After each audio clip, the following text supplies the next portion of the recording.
Hey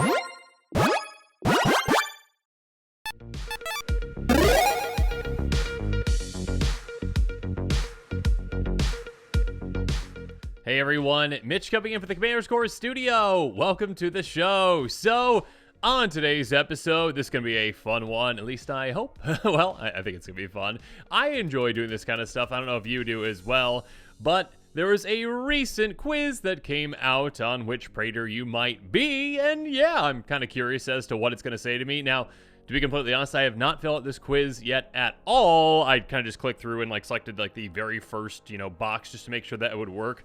Hopefully, while I record it. So we shall see. But yeah, I do not know what Praetor I'm going to be. And if you are interested in finding out what Praetor you're going to be as well, gonna have the link in the description below, so make sure you check that out and find out for yourself what Praetor you're gonna be, and yeah, share in the comments below which one you are. In fact, share your thoughts on which one I am after this episode too, and yeah, why I might be that way. Regardless, really quick, if you don't know the Praetors, there are 5 of them, and I'm going to go through kind of just a basic personality, or their kind of thoughts, essentially, or, their view on life, or maybe not life, essentially. So let's go through the 5 Praetors from Phyrexia, and yeah, I guess I should say the impetus of this, the start of this is, well, yeah, the most recent set was Phyrexia All Will Be One, and yeah, the Praetors are very much a part of the storyline right now. Regardless, Vorinclex, let's talk about the first Praetor I'm going to bring up just randomly. I don't know why I didn't pick a really order, but regardless, Vorinclex, the Green Praetor.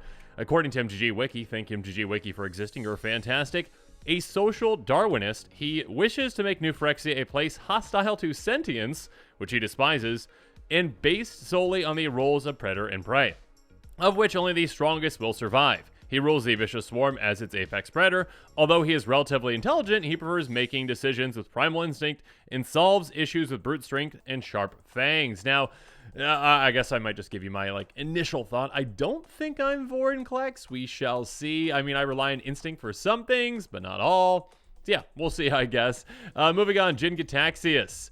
Jin-gitaxias is the blue aligned Praetor. Jin-gitaxias was influenced by blue mana, so he looked for things with knowledge. He grabs everything he can, improves on it. He is cold, brutal, and believes he's the smartest of the Praetors. Also obsessed with perfecting Phyrexia to its highest potential. He is the author of a revisionist philosophy known as Great Synthesis, which takes some liberties with Phyrexia's core religious philosophy to make progress easier. So yeah, Jin-gitaxias is all about being incredibly smart and just making really calculated decisions. Kind of the opposite of Vorinclex in some ways, which is more just hey, it's my gut instinct, versus this is no, we logicked it out, essentially. So, yeah, I don't know if I'm Jin-gitaxias either. I mean, I guess it's not going to be great to be any of these because, well, they're all evil. Urbrask is going to be next. Like other Praetors, Urbrask believes that completion of living beings elevates them into a more perfect Phyrexian form. As one of the more intelligent redline Phyrexians, however, he retains a sense of individualism and some empathy.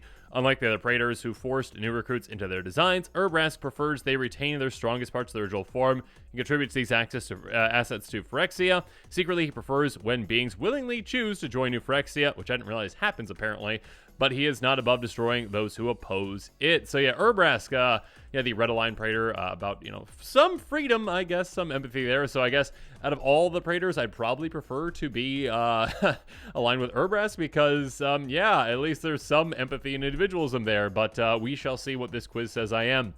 Elish Norn, the white aligned Praetor, the one from the most recent set as well.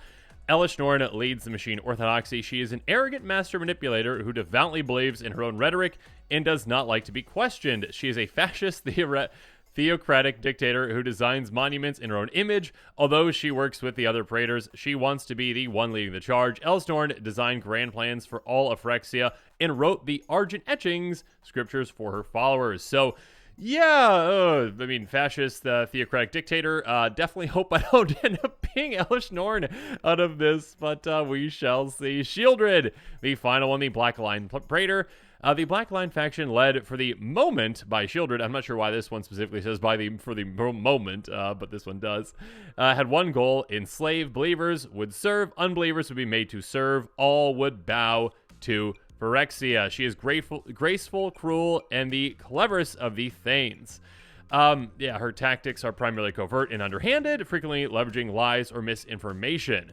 So there you go. Very big into manipulation, very big into underhanded tactics. Yeah, also not great if I end up being shielded. So I guess just kind of looking up the 5 raiders, out of all 5 of them, I guess I hope I am closest to Urbrask just because of, some empathy and individualism.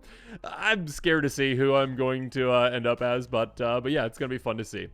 So yeah, if you want to do this quiz as well, after, of course, you watch me go through it, right? Because you don't want to leave just yet, right? Anyways, you got to see what I'm going to be because I'm kind of scared. But yeah, if you wanted to do this quiz as well, I'll have the link in the description below. Thank you to mtg.cardsrealm for putting this quiz up. Quite fun. Here we go. So the first question. Which of these means of progression suits you the most? We've got 4 options. We must always seek to evolve and adapt. We must test and consider all of our options to find the proper answer. As long as rules are followed, there will be progress. We must always question ourselves and the others to find progress. I kind of am a believer of kind of always evolving and adapting, I guess. That's the one that speaks to me the most out of all of these. I always try to be pretty introspective with certain things and kind of making, improvements to my own life and just kind of what can I do differently? What can I do better? How can, increase happiness, not just for myself, but for others as well. So I am going to say that first one, I think we must always seek to, and then just apparently when you click it, it scrolls down. We must always seek to evolve and adapt. Next up, though, let's go on to your opponent has removed something important from your field. What's your reaction? Here we go. It was obvious that they would, so I used it as bait to make something even better. That seems like a lot of planning. I will definitely make them regret it, as I will do the same, if not worse. As long as it doesn't get in the way of my endgame, I shouldn't worry. Keeping calm and analyzing the situation is the best option to come up with a plan. So I'd say I'm kind of in between a couple of these. So when it comes to someone removing my thing, I usually, if it is the most threatening thing on the board or they have a deal with another player, I can usually understand, why that was removed. And I am kind of an end game kind of viewer, essentially. Okay, I've got this kind of, master plan that, it usually doesn't work out, but sometimes it does. But as long as it's not part of, my end game, I'm not going to worry all that much about it. And again, usually I do understand, obviously, hey, I've got this threatening thing on the board. Yeah, you removed it. So I'm going to say this one. As long as it doesn't get in the way of my end game, I shouldn't worry. So let's go with that one. Moving on. What is the best way to end a game? Huh? Kind of good question right there with the, whole end game situation. With the good old beatdown is the first one. Everyone enjoys, a good old, overrun effect, essentially, just swinging through. Sure, right. By locking my opponents out of the game with a handful of cards. That's not me.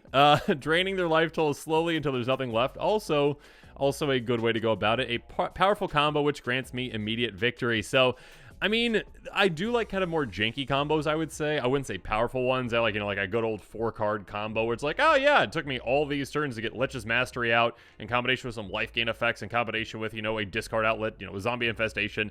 Those kind of really weird off-the-wall ones that take a long time and you can really see coming. Not like a Fast as Oracle, Demonic Consultation. I'm not saying anything wrong with those, but personally, that's just not my thing. I guess I'd have to say with a good old beatdown then, yeah, I do kind of like a big splashy turn. Just like, hey, here comes my giant force that I built up, and they're swinging at everyone, and yeah, taking everyone out all at once. So yeah, I'll go with that one. Moving on. You're on a sinking ship. Well, that's terrifying. What do you do? Let's hope some good things happen. I tell everyone to stay calm and come up with a solution together. I try to reach the boat before anyone else, first come, first served. I sneak into the nearest boat and call only those I know to go along. I look for a boat as soon as possible and leave alone. After all, I need to survive. I'd say I kind of like being a team player, and personally, if I'm on a sinking ship, I don't know what's best. I am not seaworthy. Actually was on a ship recently and got a little seasick-ish, but no, nothing happened. But I don't have the best sea legs, let's just say that. So specifically on a sinking ship, I think I would try to lean on others. I think I would try to contribute where I can, but I'd want to, work with others, try to find a solution so that works for everyone. So I'm going to go with that first one. I tell everyone to stay calm and come up with a solution together. So I guess I would have to try to stay calm first myself and then convince others to stay calm too, but see how that goes. So let's go with that one. Next up, choose an ability. Oh, okay, so this is Atraxa, so I'm guessing, yep, here we go. Oh, wait, no. Does Atraxa? No, Atraxa's got lifelink, not first strike. Anyways, here we go. Death Touch, Flying, First Strike, Vigilance. So all these are really interesting, and I wonder kind of, what, this kind of, pulls into. I guess, is this just like, just straight up, okay, Death Touch is in black. Usually Flying is in, like, you know, blue and white. I guess Vigilance is in white too. First Strike is in, I'm wondering how they're pulling, you know, this in, like, the personality. I guess maybe there's something to it though. But I'm trying not to think too hard. I guess my gut says that, yeah, I think Vigilance, kind of a little bit of preparedness, basically, okay, I'm going to swing out at you, but I'm also going to be back for defense as well. I like that kind of aspect of that. Death Touch is nice, kind of like stay away from me, essentially. Flying, I'm just going to fly over you. I don't see myself as flying. First Strike, I'm not all that quick, so I guess I'd say Vigilance. Let's go with that. Choose a superpower. Ooh, okay, so basically, all of Superman, apparently, except for the clones part. Anyways, invincibility, invisibility, clones, and super strength. Okay, so invincibility is like you can't get taken out. It's like Superman, it's impossible to damage you, essentially. Invisibility, can walk around, no one can see you. These, if we're going to get all technical, right? The invisibility, unless it's like true invisibility, like Hunter x Hunter, essentially. I don't know if, you'd still show up on like heat signatures and stuff like that. So, I don't know about that one. I'm thinking far too much about the super strength. So yeah, again, Superman, essentially. Clones, I think, could be really interesting. I think clones is just an interesting superpower because as long as you can kind of like, I guess there's different aspects of what the clones could be. Like, is it all just different aspects of your personality or all just copies of yourself completely? So it's like, okay, like I feel like, I'll, record the episode, you edit the episode, all these kind of, different, delineation of tasks and stuff like that. Like, okay, yeah, you go, go get the groceries for today, you start making dinner and that kind of stuff. I think clones could be incredibly useful. I mean, I guess as long as you could, you don't have like clones fighting over, who the real clone is and that kind of stuff. Kind of like, Invincible. I think that's the comic. Anyways, regardless, thinking far too much about this, I'm gonna go with clones. I think that's a really interesting one. I'm gonna go with that one. So I'm assuming that's blue aligned right there. So there's a little bit of jin-gitaxias there, most likely. What's your favorite card type? Okay, so artifacts, creatures, sorceries, or instants. Apparently, we're not including planeswalkers or lands here, which is fine. Or enchantments. I guess I would have to lean. Oh, goodness gracious. I mean, I think when I started playing Commander, I really liked my Joyer deck, and I was just like, artifacts. I mean, yeah, all the artifacts, because you can really easily use and abuse artifacts, and reduce their cost, essentially. I don't kind of like, I guess if I'm, say, like, what's my favorite card type? I don't really, have a strong liking to just, like, one-off effects, like sorceries and instants. And I guess if you're choosing between sorcery and instant, which is always just pick instant for the flexibility. But now I'm overthinking this again. Please don't do this yourself when you're taking this. I think I'd have to go with creatures. I'd have to go with creatures these days. Just kind of like having certain connections to certain creatures. Like my favorite creature of all time, when I was a kid, was like, Elvish Rejuvenator. I think that was the one. Whichever one of the elves. No, Wirewood Channeler. That's it. Never mind. Anyways, can't remember the name. But yeah, I think you can have certain kind of connections to creatures, at least I feel like I do. Just like, oh, hey, it's Steve. Oh, bye, Steve. Yeah, sorry. Or Gary, or that kind of stuff too. So I'm going to go with creature. Probably thinking far too much about this. Okay, here we go. What's the best way to deal with 10 or more creatures? Okay, here we go. Destroy only the ones that pose a threat. Destroy all creatures, yours included. Playing stronger creatures, or deal with the most problematic ones while attempting to even the numbers. My option actually isn't on this. I was thinking like, play like a mob rule and gain control of the creatures temporarily and take your opponents out with their own creatures. That's not on here, so I guess I'm going to have to pick a different option, which is completely fair because that's probably what everyone would pick. Like, yeah, I'll just steal the creatures and win. I would say the most problematic ones is probably what I would say because, you can keep playing stronger creatures, but if you play the strongest creatures out there, your opponents then are going to, change, their target to you, essentially. Destroying, deal with the most problematic ones while attempting to even the numbers, even the playing field a little bit, make it so that you're not still the threat, really. But, you're taking out your opponent's biggest threats. I'll go with that as well. And also, the destroy only ones that pose a threat. There's certain ones that you might not seem like they pose a threat until they do. So I'll go with that last one. Let's go with that last one. Choose a creature type. Here we go. All right. Human, cleric, warrior, or elf. Okay, humans to me are just kind of a little boring, and that's one where, again, I think a lot of humans throughout the years have been errated to be human because they just, didn't put that on there because it's just kind of boring. Cleric, that one really speaks to me because my first D&D character was a cleric. Elves speak to me as well because that was, my very first deck that I built, really. Again, was, that I think Wirewood Channeler was the name of the card, but it's just, this really janky, Channeler, Elves, Intruder Alarm, and Centaur Glade, that crazy card, crazily terrible card. But yeah, so Elves definitely speak to me too. I'd have to go just because of my D&D character, Cleric. We're going to go with Cleric. Sorry, Warrior. Sorry, Human. Sorry, Elves. We're going Cleric. What we got? Ah, it's Urabrask! Okay. So result, you are Urabrask. Independent, insightful like the Red Praetor. You seek freedom of choice. Not everything should be controlled and watched. Everyone has the right to freedom, even if you have to fight for it. Ready to face the orthodoxy of the mother of machines. So that's I like that. I like that. I'm pretty happy that I ended up with that. I mean, again, not saying it's good or bad for anyone to end up with anything, but I'm just like, again, at the beginning of this, I was like, I hope I'm at least the nicest, quote unquote, of all the Praetors, I guess. So we'll go with that. Looks like the results so far, that's pretty interesting to look at. Shieldred is number 1, apparently, with 1,245. Jin-gitaxias next up, 1,146. Elish Nor next at 602. So quite the drop off there. A lot of Shieldred Jin-gitaxias players out there taking the survey. Urabrask down to 371, and then Vorinclex, apparently not many Vorinclexes out there. Yeah, but yeah, that was interesting. That was fun.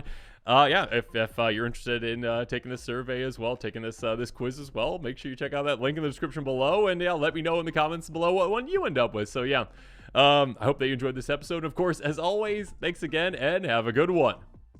This show and episodes like this one are possible thanks to viewers like you. If you're looking for an easy way to help support this show, make sure that you like, share, and subscribe. Also, hit that bell notification icon so you don't miss any new episodes. You can also go check out our playmats and other merchandise at thecommandersquarters.com. We also have a ton of brand new t-shirt designs in stock, so make sure you check out those as well. Another easy way to support this show is with our TCG Player affiliate links. So whether you're buying a deck or individual cards, you can use this general link right here or one in the description. And the final way that you can support this show is by supporting us directly by becoming a patron. There are many benefits to being a patron, and I truly couldn't do this without all of their support.